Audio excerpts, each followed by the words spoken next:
Oui, bon, je voulais vous remercier d'être nombreux ici en fin d'après-midi, là, à l'IAP. Et je voulais vous dire, je voulais d'abord remercier Hubert, auquel je donnerai la parole dans 1 ou 2 minutes, le temps de vous dire un peu comment ça va se passer et pourquoi on est à l'IAP. Il y a 2 ans environ, le séminaire d'histoire que certains d'entre vous connaissent est passé, non pas de la physique fondamentale, enfin de l'astronomie fondamentale, de l'astronomie à l'astrophysique, hein, parce qu'il m'a semblé que c'était important aussi l'histoire de s'intéresser à l'histoire de l'astrophysique. Et à ce moment-là, j'ai demandé à Nicolas Pranzos, qui m'a d'ailleurs aidé non seulement à avoir la salle, et je remercie l'IAP à ce niveau, mais aussi à inviter Hubert pour organiser ces séminaires. Bien, Nicolas ne peut pas être là ce soir, on l'en excuse, voilà. Bien, il y a aussi dans l'organisation de ce séminaire Thierry Lalande qui s'occupe des problèmes, des questions, de l'histoire, des instruments. Voilà. Alors je voudrais vous dire quelques mots sur les prochaines conférences. Pour ce qui concerne l'histoire de l'astronomie, il y aura une conférence de Suzanne Desbarbas, c'est le 10 mai, à l'atelier, hein, à la même heure. Et ensuite, on est en train de préparer l'an prochain, c'est-à-dire les séminaires qui auront cours en 2017-2018. Ceux qui sont inscrits sur la liste recevront directement ces infos. Alors un autre truc, c'est, je ne sais pas si vous vous souvenez, certains étaient là en 2005, on avait fêté ici les 100 ans de relativité restreinte, et je me souviens que ça avait été plutôt mouvementé, on vient d'en parler avec Jean Mouette, que je remercie d'avoir accepté de faire le film de cette conférence. Et bon, à l'époque, il y avait un certain nombre de gens quelque peu nerveux. Certains s'en souviennent. Et puis 10 ans après, c'est-à-dire il y a 2 ans, c'est à la BNF que ça s'est passé. Il y a eu une demi-douzaine de conférences que j'avais organisées avec Jean-Philippe Usan et qui s'intéressaient à l'histoire de la relativité générale. Et puis, je ne sais pas si vous êtes au courant, mais cette année, c'est les 100 ans de la cosmologie relativiste, c'est-à-dire de la parution de l'article d'Einstein à propos de la cosmologie, en prenant pour toile de fond, bien entendu, la relativité générale. Et à nouveau, la BNF nous a invités. Il y aura 4 conférences à l'automne. Alors, je vous dis ça rapidement.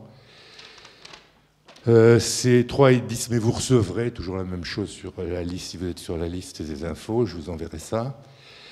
3 à 10 octobre, 7 et 14 novembre. Alors, c'est moi qui ouvre le feu le 3, sur l'univers inventé de la cosmologie à la relativité générale. Jean-Pierre Luminet ensuite parlera de la découverte de l'expansion cosmique. Nabila Aghanim du fond diffus cosmologique et des grandes surfaces de l'univers, des grandes structures, pardon, de l'univers. Et Jean-Philippe Usan conclura sur le thème donner corps à l'univers. Voilà. Bien. Vous recevrez tout ça si vous êtes inscrit. Bien, il me reste non pas à présenter Hubert Reeves, c'est pas la peine, mais à le remercier d'être venu et à lui donner la parole. Merci à vous. Est-ce que vous entendez bien? Jusqu'à l'arrière. Merci. Alors bon, ce qu'on m'a demandé, c'est de faire une espèce de panorama des connaissances un peu mêlées à ma propre carrière, comment j'ai vécu un peu toutes ces années en particulier, 50, 60, 70, autour du rayonnement fossile et tout cela. Donc je vais entremêler un peu d'histoire personnelle, pas trop, avec les résultats qui se discutaient et l'ambiance qui se présentait. Alors j'en profite pour rendre hommage à un physicien français qui est mort il y a quelques années, qui s'appelait René Bernas, qui était un physicien nucléaire et qui a joué un rôle très important dans les preuves du Big Bang, dans les éléments qui donnent une crédibilité au Big Bang. Et c'est très peu connu, je ne sais pas trop pourquoi, ça a été passé sous silence, et je crois que ça vaut la peine d'être mentionné et d'être discuté.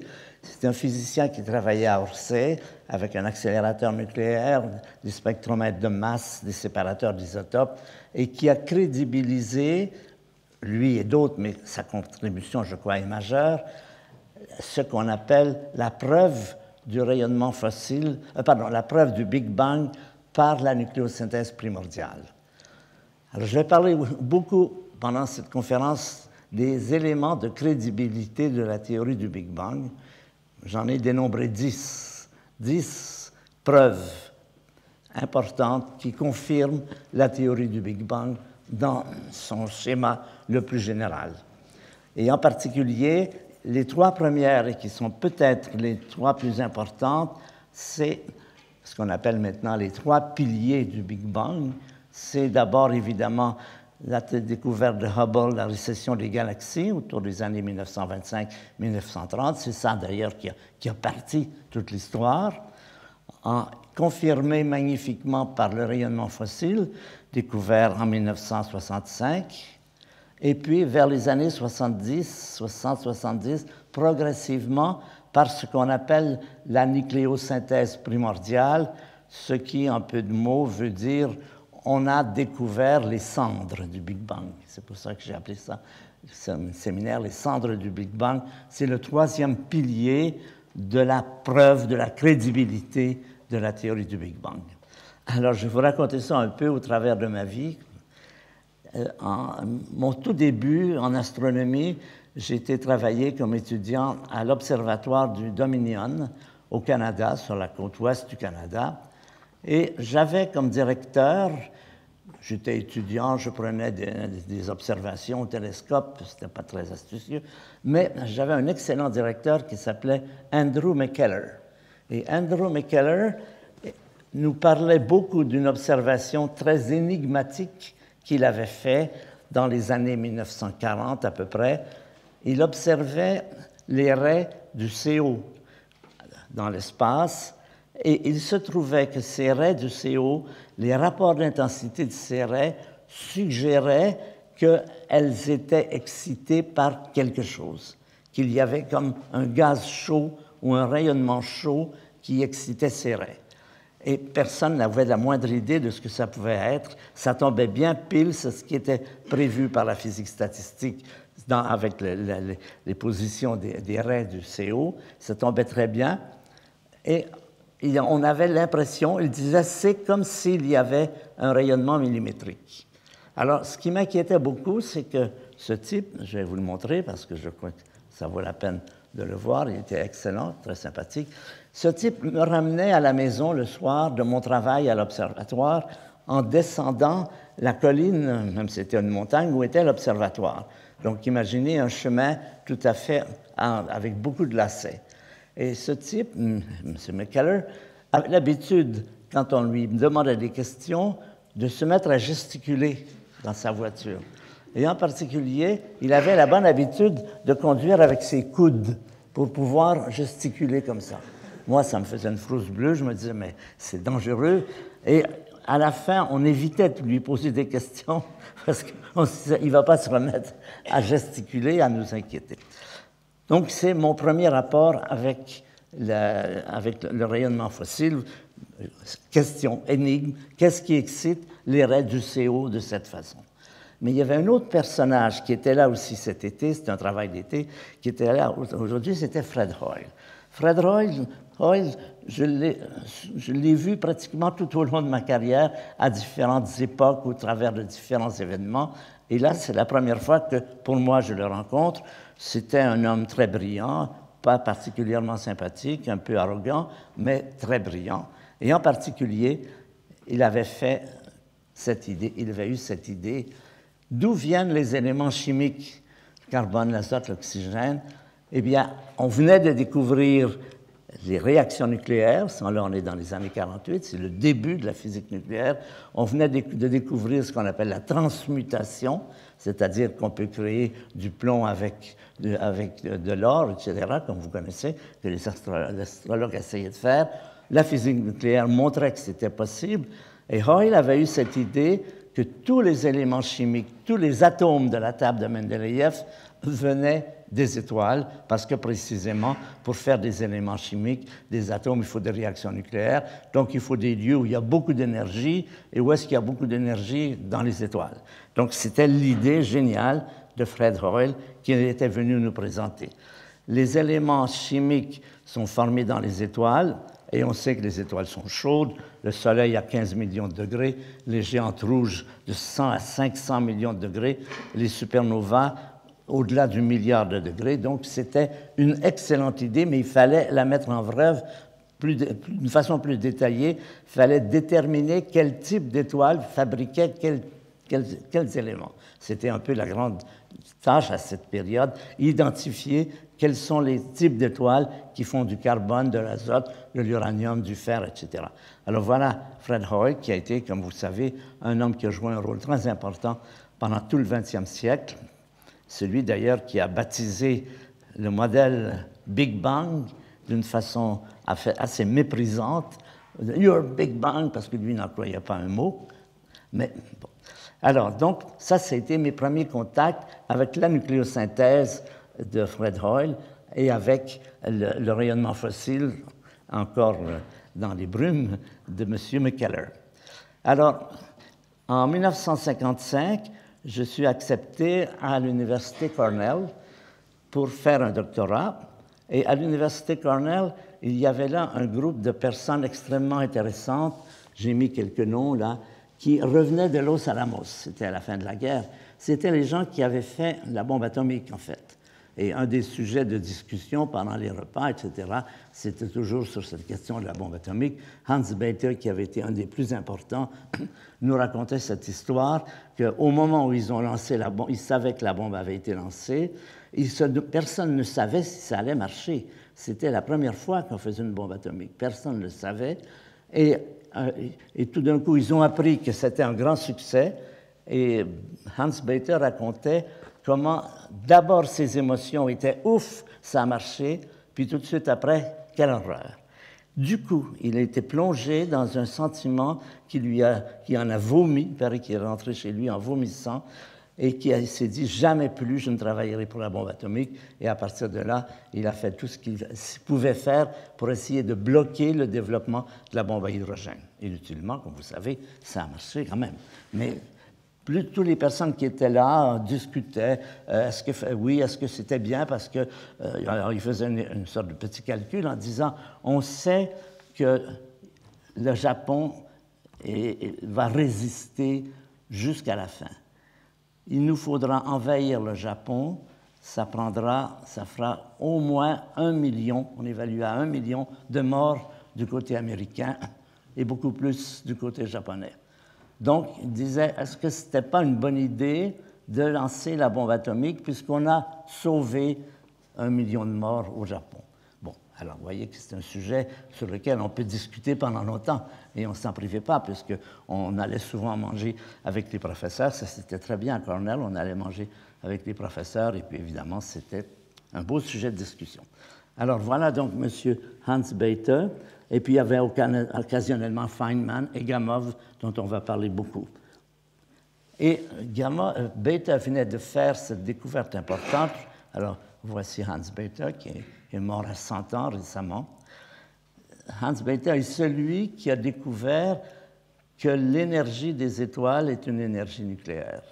Cette question qui se posait depuis le 19e siècle, quelle est la source d'énergie des étoiles, puisque des étoiles comme le Soleil brillent avec une très grande intensité et certainement depuis longtemps, puisqu'on a des dinosaures, des animaux qui montrent que la Terre était déjà une planète chaude il y a plusieurs centaines de millions d'années. Maintenant, on dit plusieurs milliards d'années. Donc, il fallait que cette étoile brille depuis longtemps. Donc, si on intégrait la vie du Soleil, la quantité d'énergie qu'il émet par seconde, par le temps depuis les dinosaures, ça faisait des sources d'énergie qui étaient tout à fait bien au-delà de ce que la chimie, on ne connaissait que la chimie à cette période, pouvait rendre, et c'était un problème majeur, jusqu'à ce que les physiciens nucléaires, Becquerel et Rutherford et autres, découvrent l'énergie nucléaire. Et puis là, on s'aperçoit que c'est tout à fait suffisant comme source d'énergie. Mais il fallait le montrer en détail, pas simplement en principe. Et Hans Bethe, celui qui a fait les premiers calculs, qui a montré comment les protons s'associaient pour faire de l'hélium, etc. Et c'est celui qui avait résolu ce problème. Et un autre personnage que j'ai eu comme directeur de thèse, qui s'appelle Ed Salpeter. Ed Salpeter, lui, a beaucoup travaillé sur l'abondance du carbone. Alors ça, c'est un beau chapitre aussi de la nucléosynthèse. Il y a au départ Hoyle qui faisait la remarque suivante. Il a dit, le carbone, c'est un élément très important dans l'univers, c'est un des plus importants. Donc, il y en a, les étoiles doivent en fabriquer beaucoup. Mais on s'apercevait, quand on regardait en détail, que c'était vraisemblablement très rare. Donc, Hoyle a dit, il doit y avoir des éléments que nous ignorons. Il doit y avoir quelque chose qui nous manque, parce que ça n'a pas de sens de savoir qu'il y a tellement de carbone, que le carbone est fondamental pour la vie, etc., et que la nucléosynthèse, telle qu'on la connaissait, en produit très, très peu.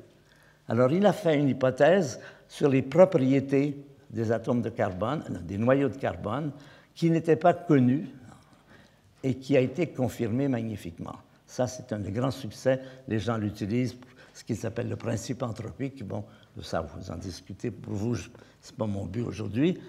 Mais ça a été un événement important. Fred Hoyle avait prévu l'existence de certains niveaux excités de l'atome de carbone avant même qu'on ait fait les expériences.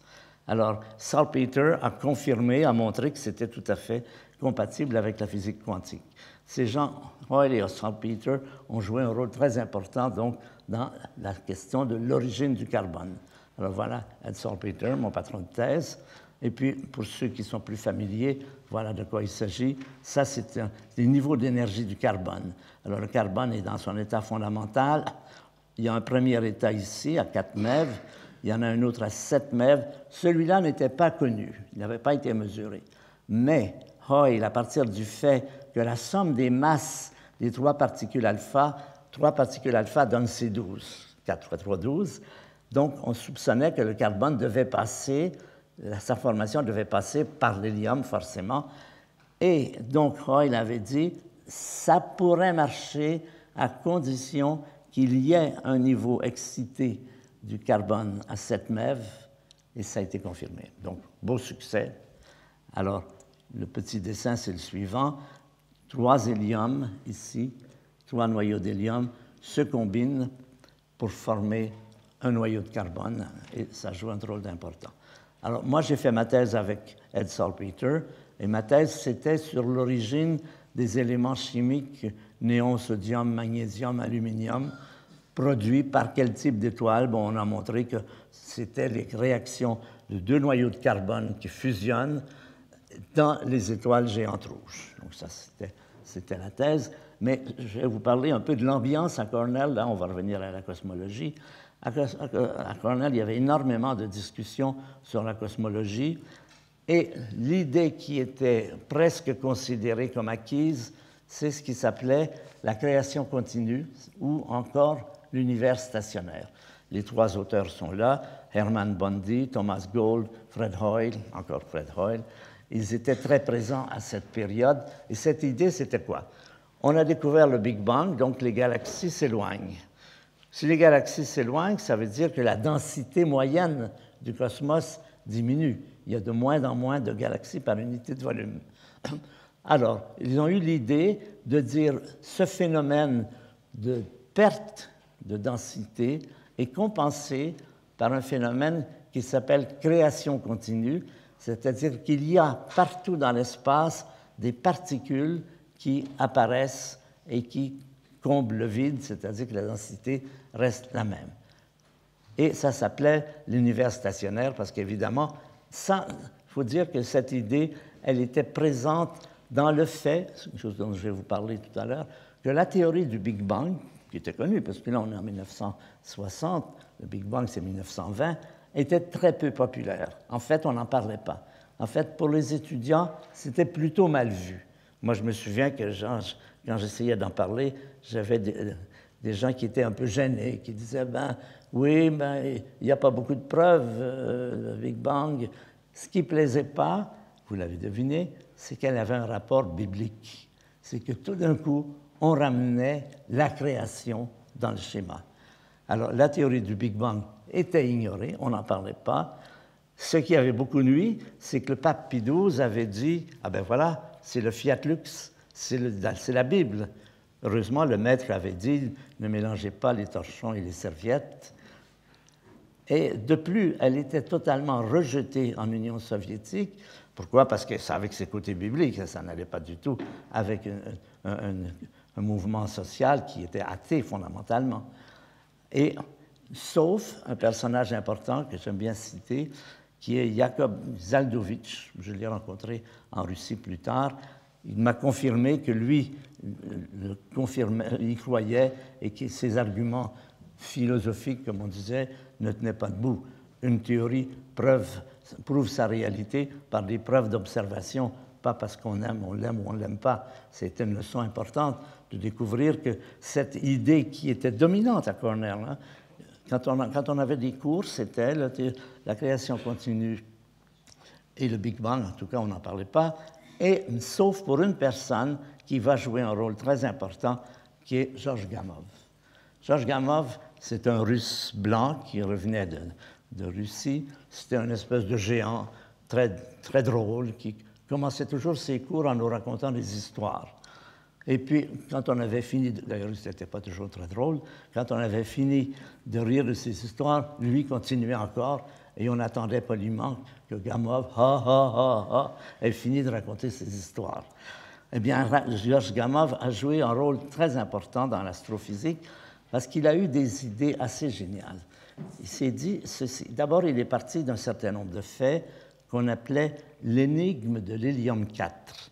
L'énigme de l'hélium 4, c'est ceci. Depuis longtemps, on mesurait les abondances d'hélium dans différentes étoiles et on trouvait qu'il y en avait plus, d'autres qu'il y en avait moins, il y avait une jonction. Mais on ne trouvait jamais moins de 20% en masse d'hélium dans une étoile. On ne connaît aucune étoile qui ait moins de 20% d'hélium, sauf si elle l'a brûlé après coup. Mais ça, c'était une énigme. Comment ça se fait? Alors, l'idée, ça a été de dire, on va mettre ce résultat sur un diagramme. Alors ici, on va mettre le temps, ça c'est le début de la galaxie, et ça c'est l'abondance d'hélium. Alors vous voyez, les points se placent assez bien sur une courbe assez linéaire, mais vous voyez, elle ne va pas à 0, elle va à 20%. Donc il y avait une question, quelle est l'origine de ces 20% qui sont présentes dans toutes les étoiles? Bon, évidemment, la théorie du Big Bang offre un scénario, puisque vous dites, si ce n'est pas fait dans les étoiles, c'est peut-être fait dans le Big Bang. Ça, c'était une idée qui était présente, parce que le modèle du Big Bang prévoyait effectivement que l'univers avait été extrêmement chaud. La théorie du Big Bang offre un scénario. Donc, je répète, cette théorie a été faite par Friedman, Lemaître, Einstein et d'autres, avec les observations de Hubble. L'idée fondamentale, l'univers est en expansion. D'après Einstein, s'il est en expansion, il se refroidit. Donc, il a été plus chaud dans le passé. L'univers a été beaucoup plus chaud et beaucoup plus lumineux. Et à des températures de quelques millions de degrés, la physique nucléaire venait de nous apprendre que l'hydrogène se transforme en hélium. Alors, quand il fait beaucoup plus chaud, il n'y a ni hydrogène ni hélium, ils sont complètement séparés, les particules sont isolées. Quand il fait plus froid, il ne se passe plus rien, bien sûr. Mais il y a une tranche dans le Big Bang qui est le passage entre 1 milliard de degrés jusqu'à 100 millions de degrés, à peu près. Dans cette frange, il y a des réactions nucléaires. C'est ça qui a été l'idée de Gamow. Il s'est dit, alors, il a été plus loin.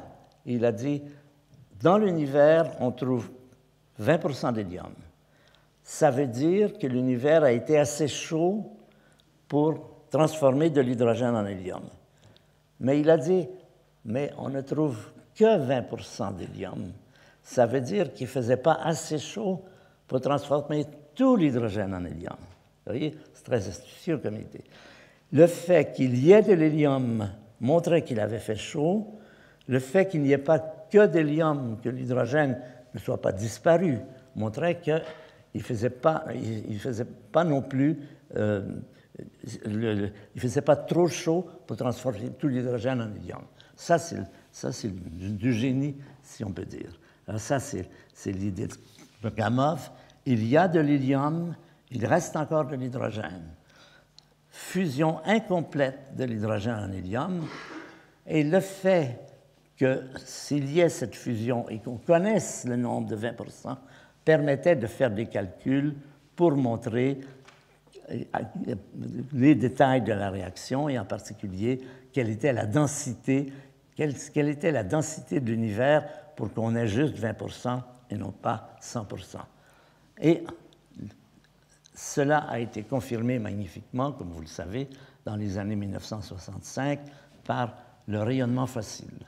Parce que Gamow, à partir de son intuition, était arrivé à la conclusion que l'univers qui était très chaud au moment de la fusion de l'hydrogène en hélium devait encore, parce qu'on connaissait le cours du refroidissement, devait encore avoir un rayonnement qui était le rayonnement qui avait brûlé l'hydrogène, mais qui était évidemment terriblement refroidi par l'expansion. Et c'est là que Gamow avait prévu l'existence du rayonnement fossile, avait essayé d'estimer sa température. Il était arrivé à 5 degrés, on a trouvé 3 degrés. Ça vous montre encore un aspect du génie de Gamow. Alors, le rayonnement thermique du Big Bang est refroidi par l'expansion. Il existe encore aujourd'hui à quelques degrés. Le rayonnement est détecté par Penzias et Wilson, qui a été une magnifique confirmation de la théorie du Big Bang. Tout à l'heure, on va parler des confirmations de la théorie du Big Bang. Là, vous en avez une. Et alors, ce rayonnement fossile, j'aime bien le montrer de la façon suivante, qui n'est pas tout à fait la même. Généralement, on vous met une espèce d'ellipse avec des petites couleurs un peu partout, et vous dites qu'est-ce que c'est que cette ellipse. Sur le plan de la vulgarisation, si certains d'entre vous faites de la vulgarisation, évitez des questions qui sont difficiles à répondre et montrez-leur ceci. Ceci, on a projeté sur une sphère. Imaginez que vous êtes au centre de la sphère et voilà ce que donne ce rayonnement sur cette couche à cette période où l'univers a quelque chose comme 380 millions d'années. Alors, donc, résultat pratique, l'hélium est la cendre du Big Bang. L'abondance de l'hélium initiale, c'est 20%. La nucléosynthèse se passe autour de 10 puissance 8 degrés. Ensuite, il y a de l'hélium qui est fabriqué par les étoiles, mais le gros de l'hélium est fabriqué par le Big Bang. Mais les réactions nucléaires en question ne font pas que de l'hélium. Il y a d'autres éléments chimiques, des atomes, qui sont fabriqués par les réactions nucléaires qui donnent l'hélium. Et ça, c'est connu, c'est à peu près ceci. Ce qu'on va appeler la nucléosynthèse primordiale, c'est-à-dire cette nucléosynthèse quand l'univers a, encore une fois, entre 10 MeV et 1 MeV. 10 millions d'électronvolts et 1 million d'électronvolts, c'est les températures typiques des réactions nucléaires. Alors, elle produit cette réaction, cette fusion, cette phase de nucléosynthèse primordiale, elle produit aussi du deutérium, c'est-à-dire de l'hydrogène lourd, de l'hélium-3, l'hélium léger, et du lithium-7. Donc, question, qu'en est-il? Est-ce qu'on peut dire quelque chose? Est-ce que ces cendres-là existent dans l'univers? Et si elles n'existent pas, elles mettent le modèle en péril. Vous voyez, en science, c'est toujours comme ça. On fait des observations, on arrive à des conclusions. Oui, mais si cette conclusion est bonne, il doit aussi y avoir les autres processus. Et c'est là qu'on va discuter, va entrer en scène le lithium-7. Le lithium-7, eh bien là, deux chercheurs de Meudon, Monique et Françoise Spitt, ont étudié l'abondance d'hélium dans les vieilles étoiles et ils ont trouvé qu'il y avait la même situation que pour l'hélium. C'est-à-dire qu'on ne trouve pas d'étoiles qui n'ont pas de lithium, sauf si elles l'ont brûlé. Ça, on peut faire la distinction. Il montre que les plus vieilles étoiles ont toutes du lithium-7 comme de l'hélium-4, même si l'abondance est faible. C'est le lithium-7 sur l'hydrogène, c'est 10-9, 1 milliardième, mais c'est réel, et je vais vous montrer les observations avec ce diagramme. Alors ici, c'est toujours la même chose. Ça, c'est le temps. Ça, c'est maintenant, ici, maintenant. Ça, c'est le Big Bang. Le lithium-7. Alors, vous voyez que les étoiles les plus récentes ont pas mal de lithium-7, mais que passé une certaine période dans le passé de l'univers, qui est de l'ordre de quelques milliards de degrés, elles ont toutes la même abondance, et cette abondance n'est pas zéro. Alors, pour vous donner un exemple d'un autre élément qui est important et qui, lui, montre un comportement différent, voilà ce qui se passe avec le beryllium. Le beryllium, aujourd'hui, il a cette abondance. Dans le temps, vous en trouvez de moins en moins et ça tend vers zéro. Ça, c'est typique d'un élément qui est fabriqué par les étoiles, puisqu'au début de la galaxie, il n'y en a pas, et puis les étoiles, avec les générations d'étoiles, fabriquent du beryllium, et le beryllium atteint une certaine importance. Vous voyez la distinction? Quand c'est fait dans le Big Bang, c'est plat après un certain temps. Quand c'est fait dans les étoiles, ça descend. Eh bien, à cette période, moi, donc là, on est en 1960, pour continuer les dates, moi, je travaille à l'Université de Montréal, j'enseigne à l'Université de Montréal, je travaille, et je m'intéresse beaucoup, de façon générale, à toute la nucléosynthèse, c'est-à-dire l'abondance cosmique des éléments dans l'univers. Et là, le document clé pour essayer d'interpréter ceci, c'est lui. Lui, c'est tous les atomes stables de l'univers, de l'hydrogène jusqu'à l'uranium, et ça, c'est leur abondance cosmique. Cosmique, ça veut dire que c'est un peu moyenné sur plusieurs choses, il y a des variations, mais c'est moyenné. Alors, vous voyez, on a d'abord l'hydrogène qui est en haut ici. Vous avez l'hélium, je vous ai dit, 10% en nombre d'atomes, 20% en masse.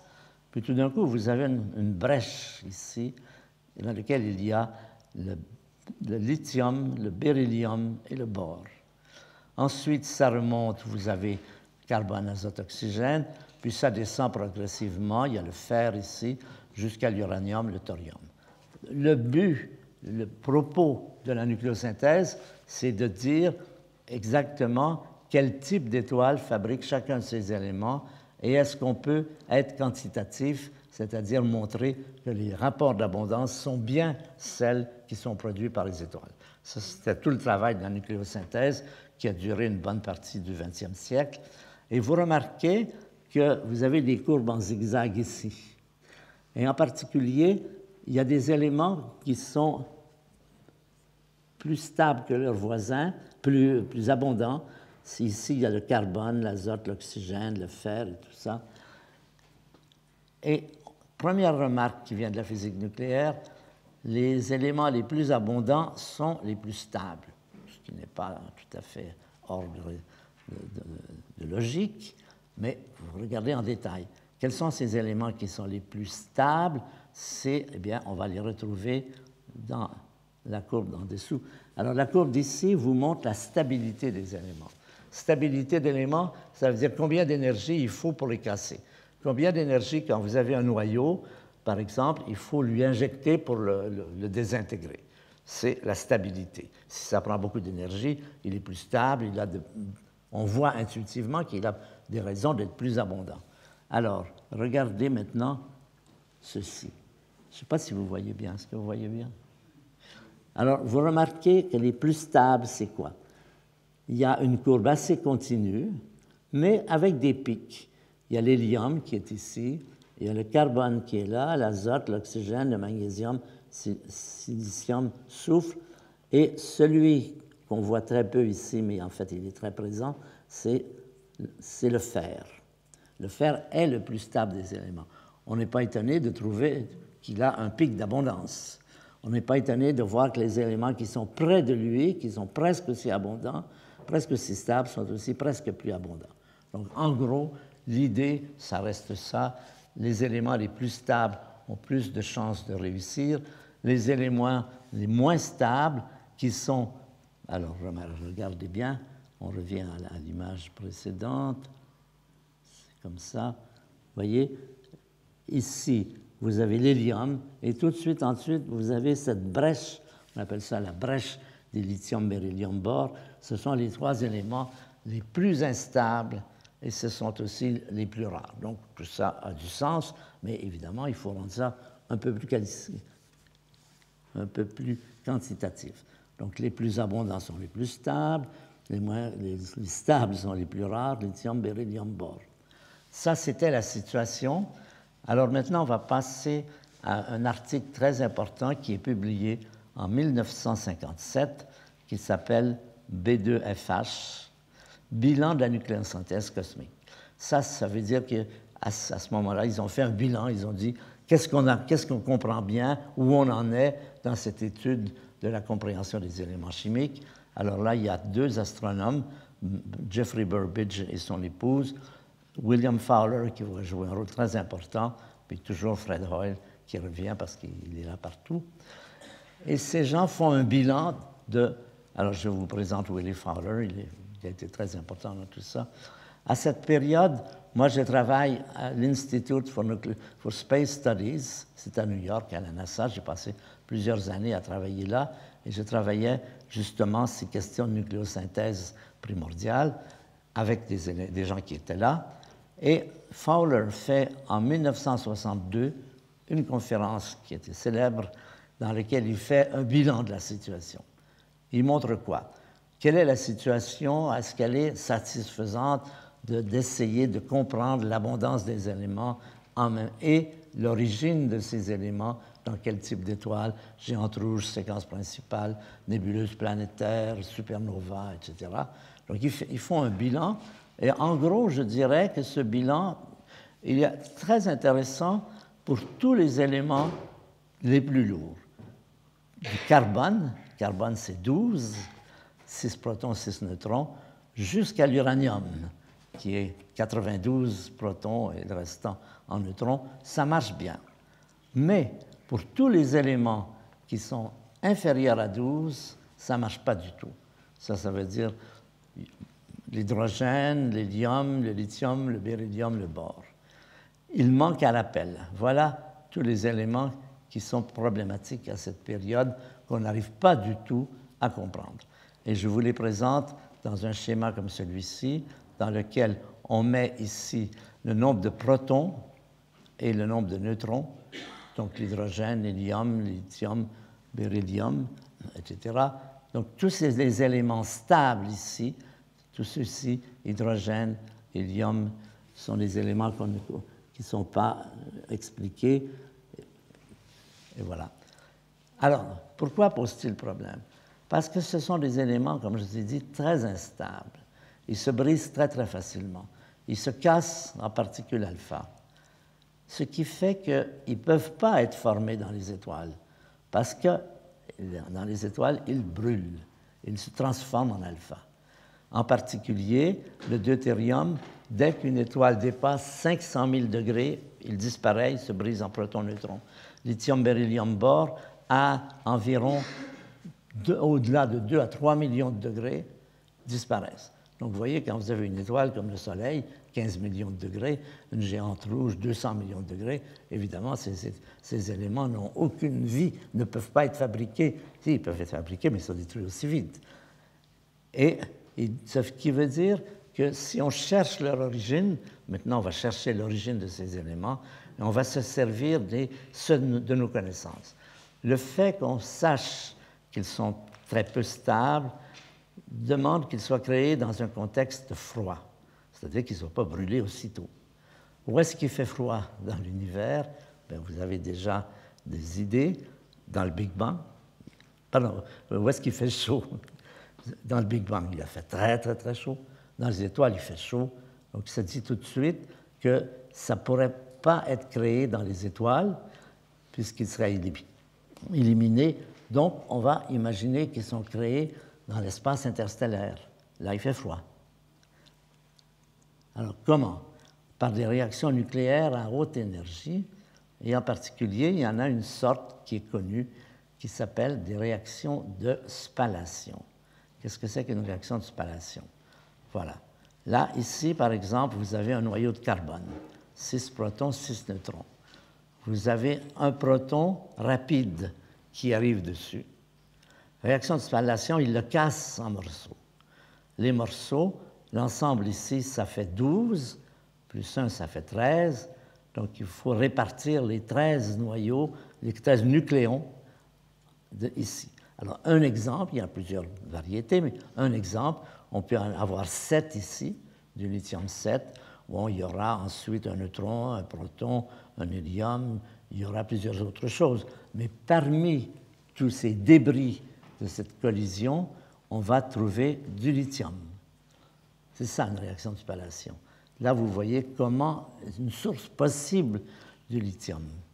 Alors, donc, une réaction de spallation, un proton rapide fracasse un atome de carbone de l'espace interstellaire, les débris de collision sont projetés au loin. Alors, qu'est-ce qui pourrait fabriquer ça?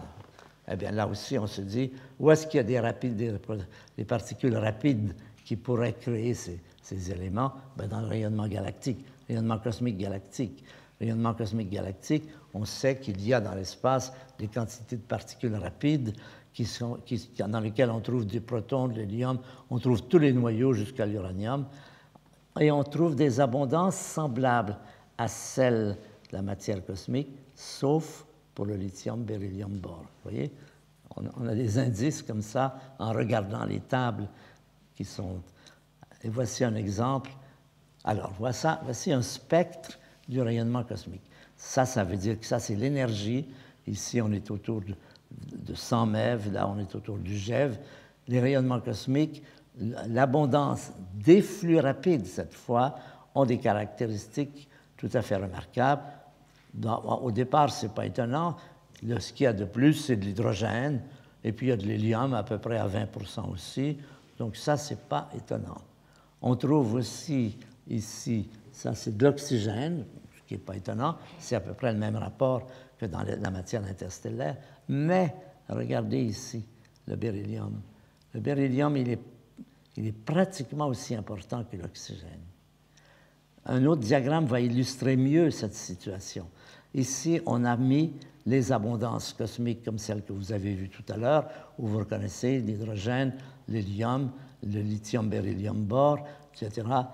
Mais on a mis en rouge ici les abondances dans le rayonnement cosmique. Et vous voyez, c'est totalement différent. Il y a presque autant d'éléments lithium, beryllium, bore que de carbone, azote, oxygène. Donc, ça suggère une origine. On se dit, là, il y en a des éléments comme ça. Ces éléments, ces particules créées par le rayonnement cosmique pourraient très bien être justement celles qui vont donner les éléments que nous cherchons. Alors, on peut présenter le résultat d'une troisième façon qui est tout à fait importante aussi. Ici, on a mis en bleu les abondances dans le rayonnement cosmique. Vous retrouvez la même situation que tout à l'heure. Ici, on a mis ici celles qu'on trouve dans les abondances cosmiques. Alors, vous remarquez une chose intéressante, c'est que les éléments sont à peu près dans le même ordre. Le plus rare de tous les éléments, c'est le beryllium, le bore et le lithium. C'est tout à fait corrélé à leur densité. Vous voyez comment simplement regarder des tables peuvent donner des idées. Alors, il fallait donc essayer de montrer que les rayonnements cosmiques pouvaient être une source suffisante de ces éléments. Parce qu'encore une fois, c'est beau d'avoir des idées, et a priori, l'idée est bonne, mais est-ce qu'on peut être quantitatif? Alors, le problème, moi je me souviens, c'était en 1962, j'avais demandé à Willie Fowler, qui avait fait cette présentation, oui, mais pourquoi est-ce qu'on ne sait pas calculer? Parce qu'il m'a dit, parce qu'il y a des problèmes majeurs, des problèmes pratiques, c'est que nous n'avons pas de données de physique nucléaire qui nous permettent de dire quelle est la quantité de chacun de ces éléments qui devrait être là. Alors, pourquoi? Parce que c'était des expériences qui prendraient au moins 10 ans. Il fallait d'abord purifier les sources d'une façon énorme, et ça prendrait 10 ans, et on me disait, à cette période de publish or perish, vous ne pouviez pas continuer à faire une expérience pendant 10 ans avant d'avoir les premiers résultats. Ça n'était pas possible. C'était bloqué partout. Alors, je me suis transformé moi-même en représentant de commerce et j'ai commencé à parcourir le monde des accélérateurs. Je suis allé à Los Alamos, à Chicago, à Berkeley, à Yale, en Union soviétique, en Allemagne, en France, en Belgique, en allant voir les gens qui étaient responsables de ces laboratoires de physique nucléaire et qui avaient l'appareillage pour le faire, en leur demandant « Est-ce que vous ne pourriez pas faire ça ?» Parce que là, nous sommes bloqués. Nous sommes bloqués tant que nous n'aurons pas ces données d'observation, on ne pourra rien faire. Alors, les gens m'accueillaient favorablement, ils me disaient « Oui, c'est très bien, on comprend très bien. » Sauf que nous, on ne peut pas. Pourquoi on ne peut pas? Parce que ça prendrait 10 ans. Voilà ce qui a été la situation. Pendant au moins 1 an, je me suis baladé dans tous ces endroits où j'allais faire des conférences et je rencontrais les physiciens pour leur dire ça et j'avais toujours cette réponse négative. Sauf que en 1965, 65, j'ai été invité à faire des cours à l'Université libre de Bruxelles et à mes cours venaient des physiciens français, René Bernas, qui m'apprend que déjà eux avaient commencé ces expériences depuis 5 ans et qu'ils étaient sur le point d'avoir les premiers résultats. Ils avaient même quelques résultats. Donc ils m'ont invité à me joindre à eux. C'est pour ça que je suis en France ici en ce moment. Ça a commencé comme ça. C'est eux qui m'ont invité en disant « on va faire ça tous ensemble et on va essayer d'interpréter ces résultats que le laboratoire d'Orsay était en mesure de faire. » Et effectivement, depuis 5 ans, ils avaient déjà des résultats préliminaires. Alors j'ai mis le nom de l'équipe, parce que c'est une fière équipe qui a beaucoup travaillé à ces questions, et qui ont fait des mesures. Alors ça a été un énorme programme, parce qu'il fallait faire des réactions. Alors quelles étaient les réactions?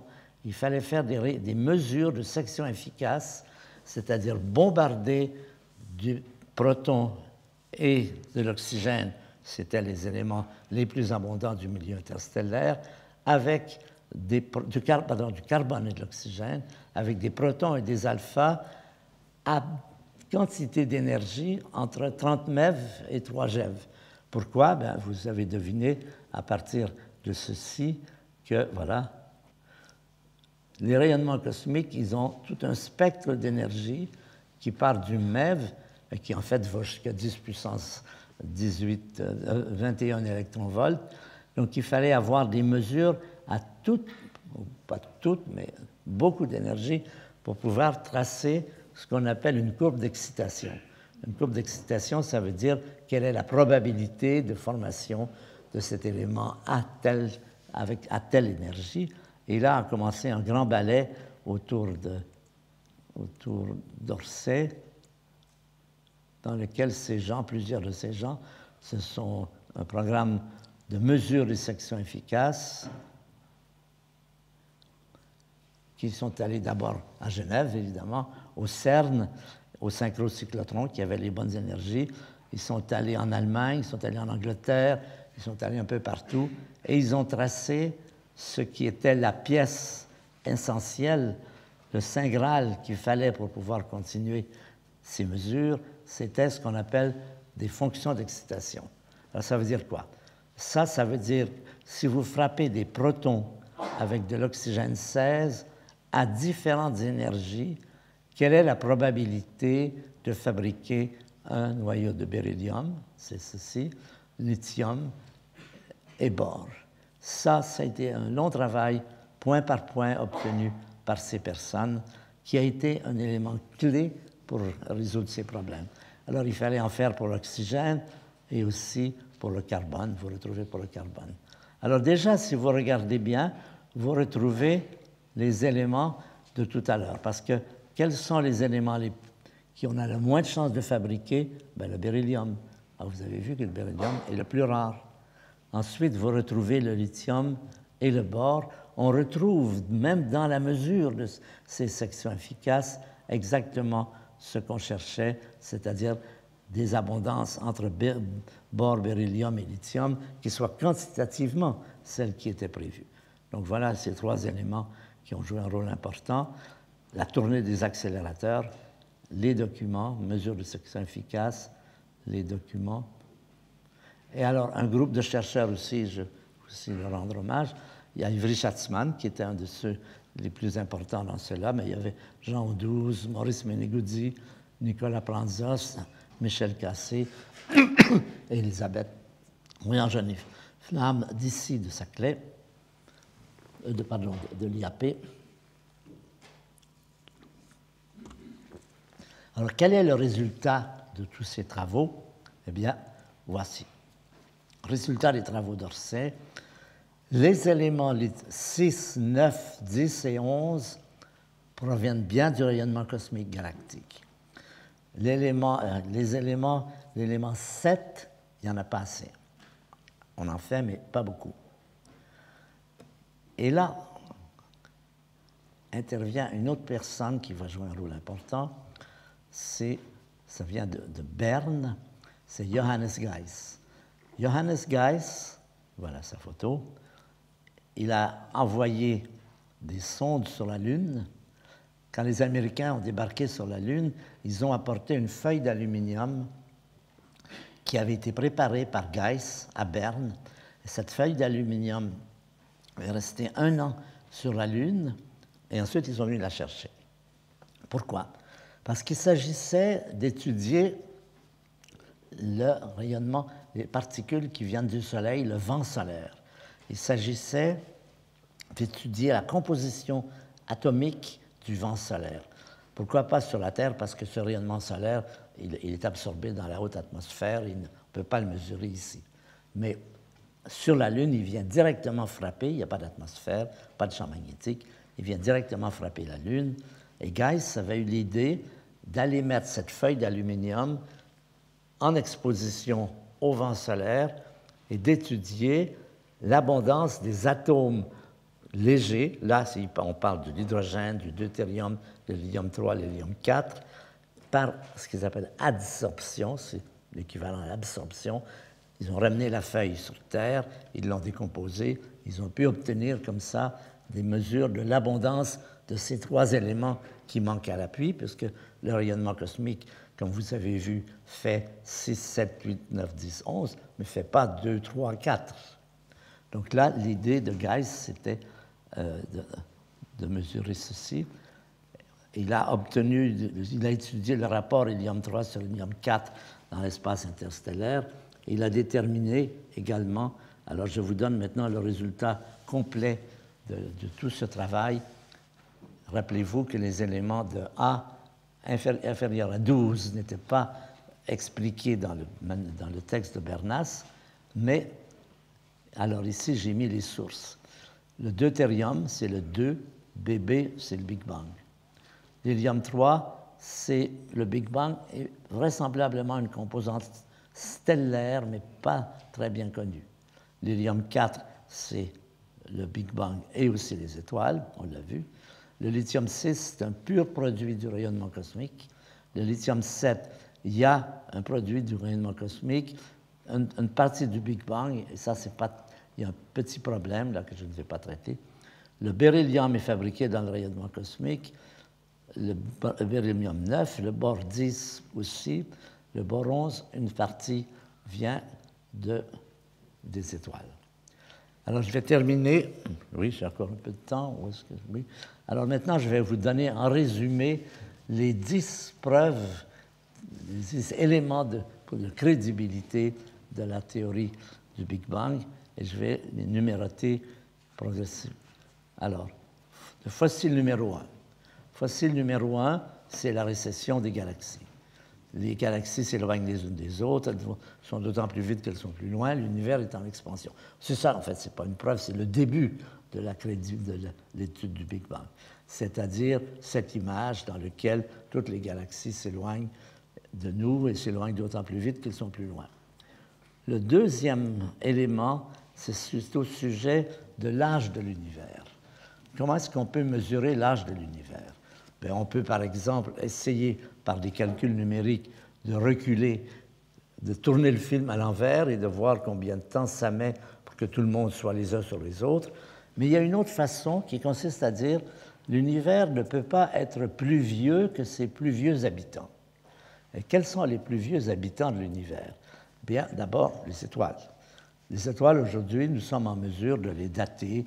Nous savons que le Soleil a 5 milliards d'années. Nous savons que Betelgeuse, que les étoiles, que les amas globulaires ont 13 milliards d'années, que les Pléiades ont 80 millions d'années.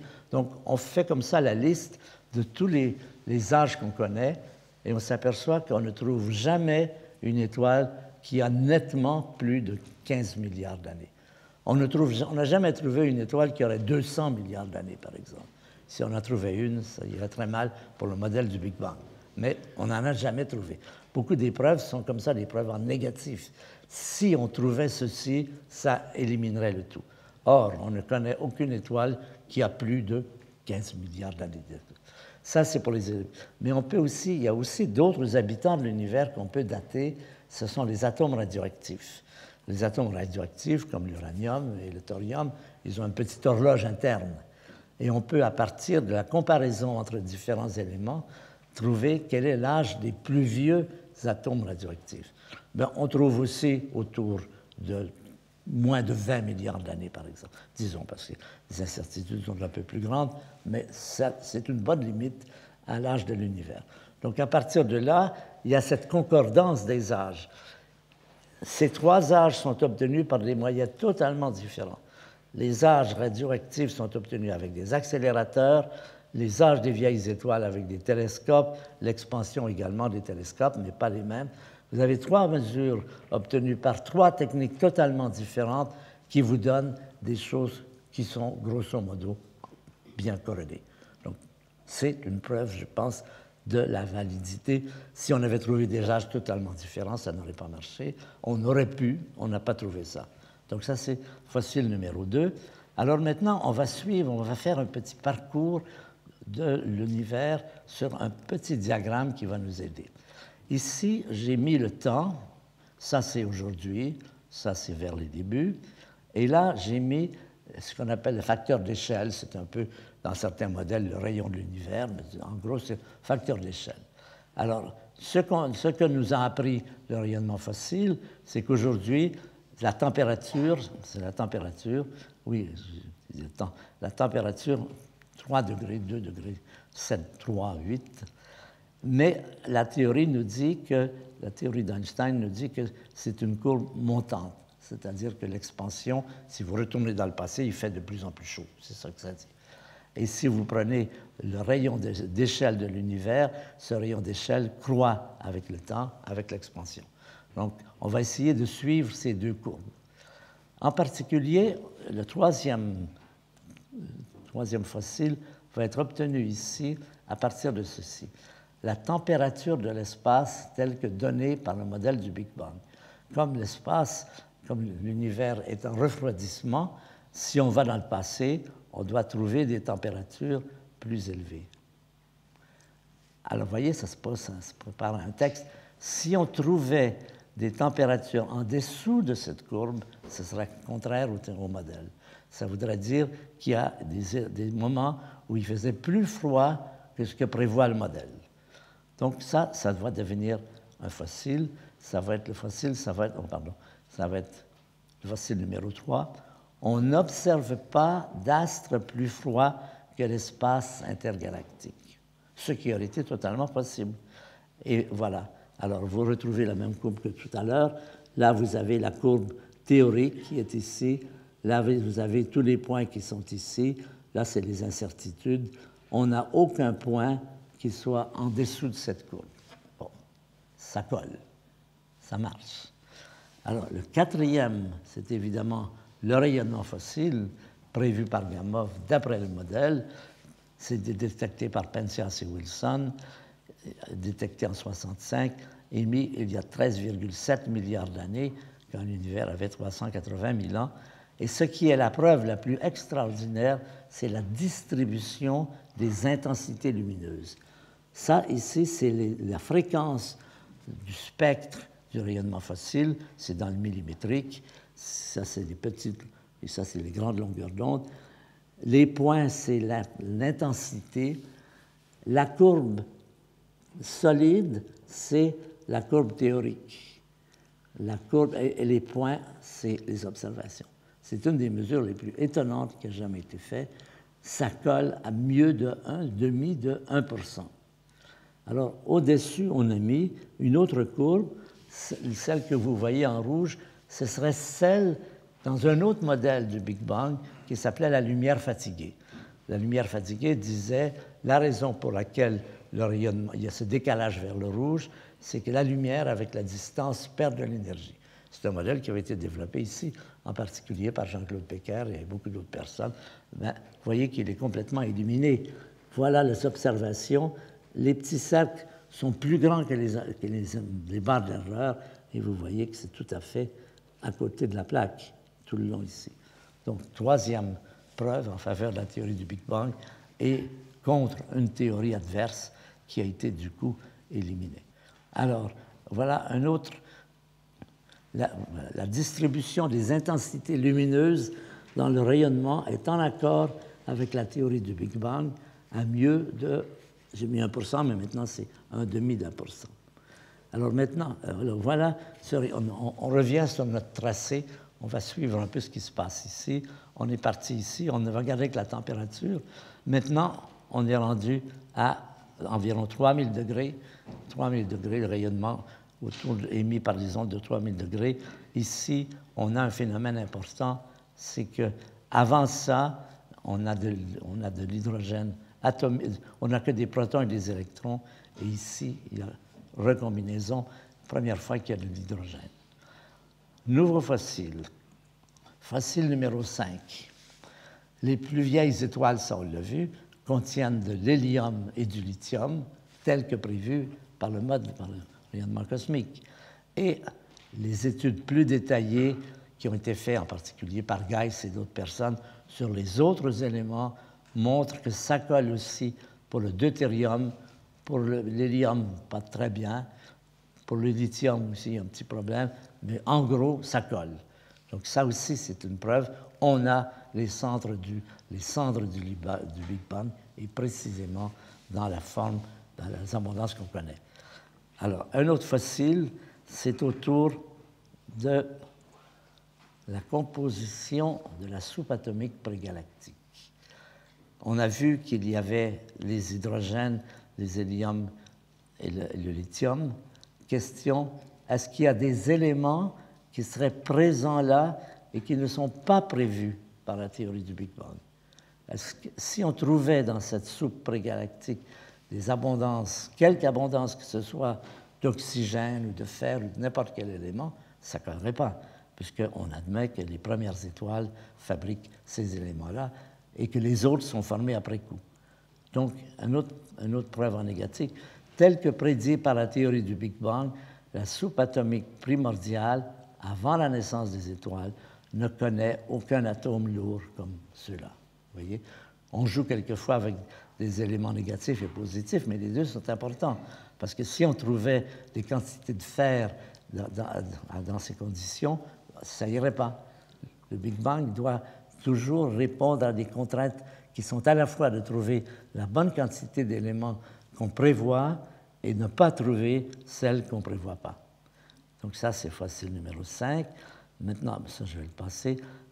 Un autre fossile qui est le suivant, ça, c'était le 6, oui. Un autre fossile, c'est le nombre de familles de particules élémentaires dans l'univers.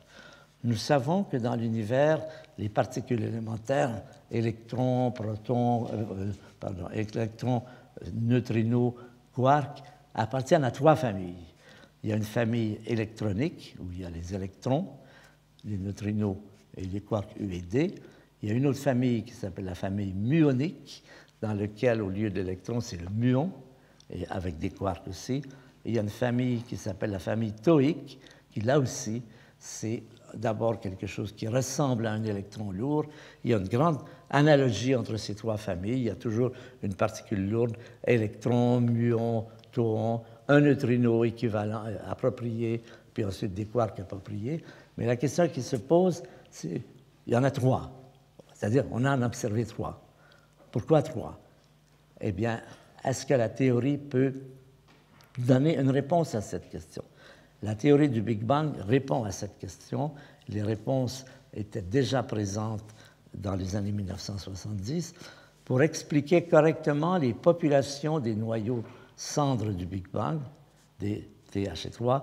La théorie du Big Bang prévoit qu'il y a 3 familles et pas plus. C'est-à-dire que les calculs ne collent pas si vous en mettez 2, et ne collent pas si vous en mettez 4. C'est une façon de sélectionner. Ça, c'était la situation dans les années 1970.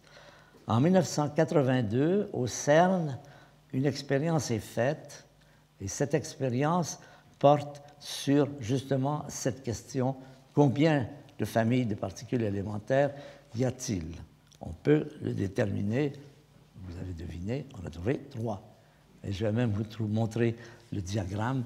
C'est à partir de la masse d'une particule instable, la particule Z, qui est la particule qui transporte les électrons, les interactions électrofaibles.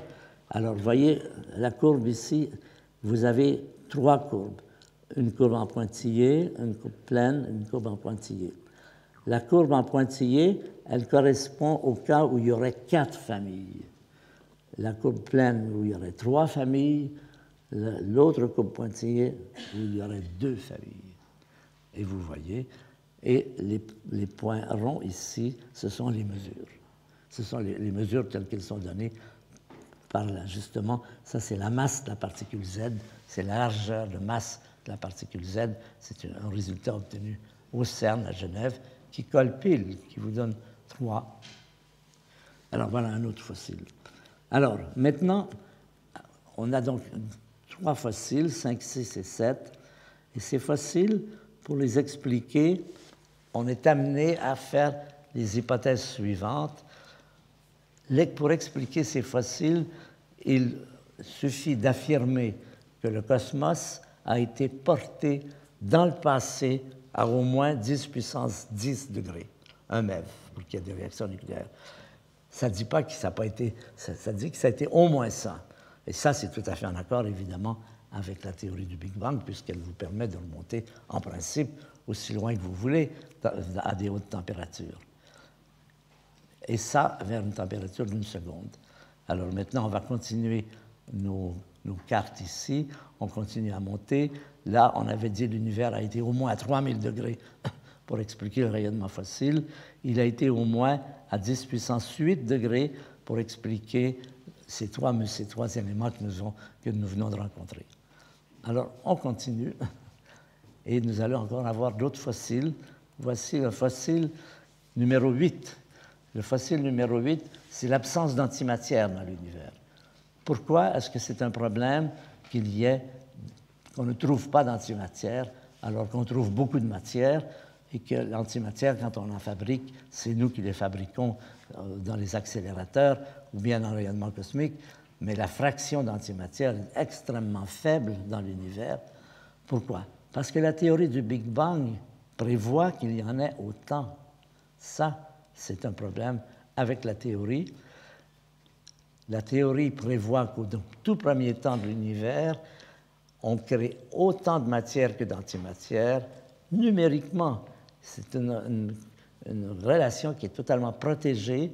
Chaque fois que vous faites un atome de particule de matière, vous faites aussi une particule d'antimatière, électron positif, électron négatif, neutrino, antineutrino, etc.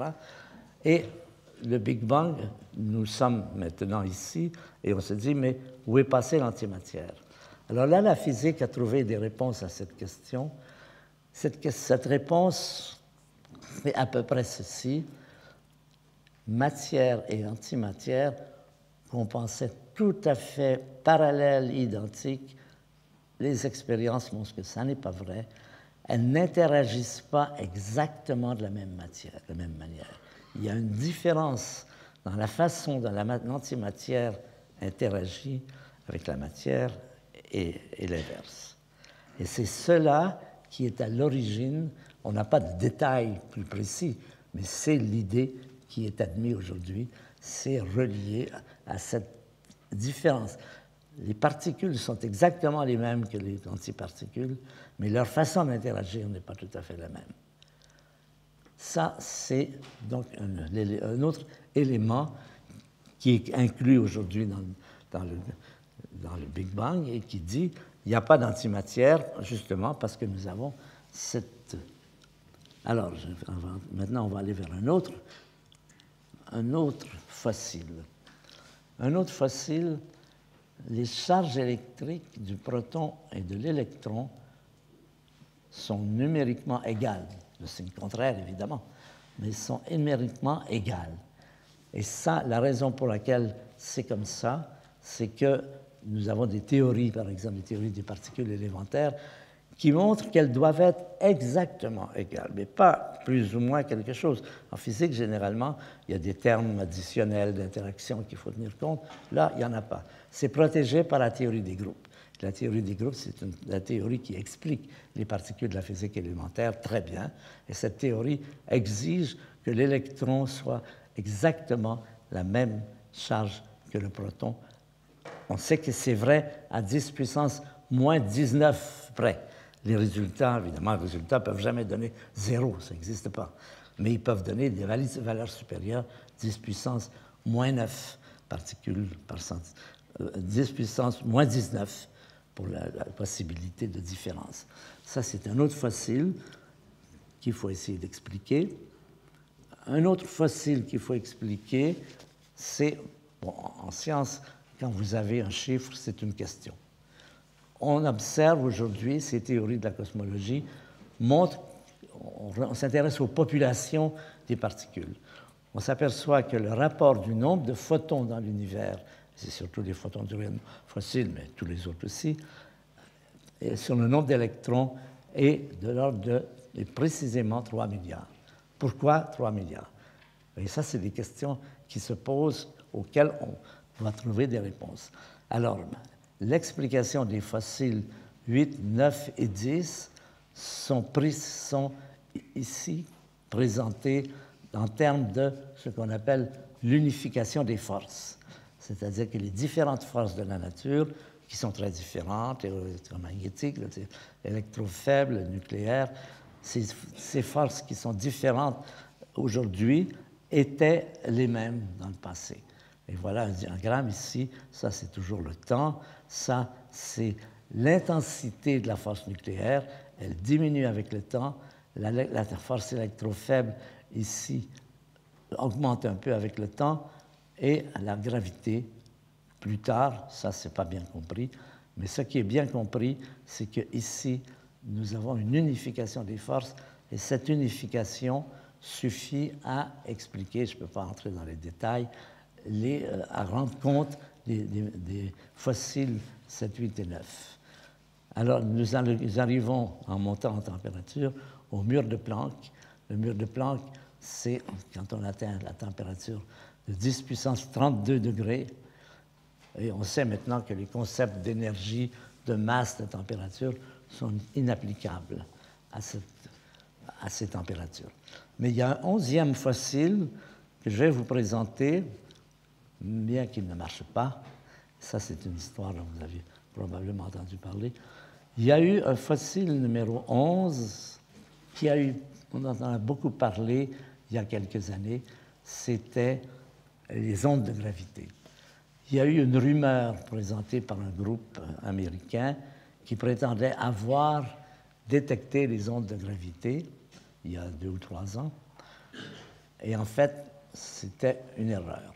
On a montré que ce qu'ils avaient observé, c'est-à-dire la polarisation du rayonnement fossile, était due non pas à des ondes de gravité primordiales, mais à des phénomènes beaucoup plus tardifs dans l'espace interstellaire. Donc, je le montre comme ça pour vous dire, donner un exemple que des fois les trucs ne marchent pas. Là, vous en avez un. Cette expérience, maintenant, on a montré qu'elle ne marche pas. Elle est en train d'être reprise. On ne sait pas s'il y a des ondes de gravité qui viennent du Big Bang.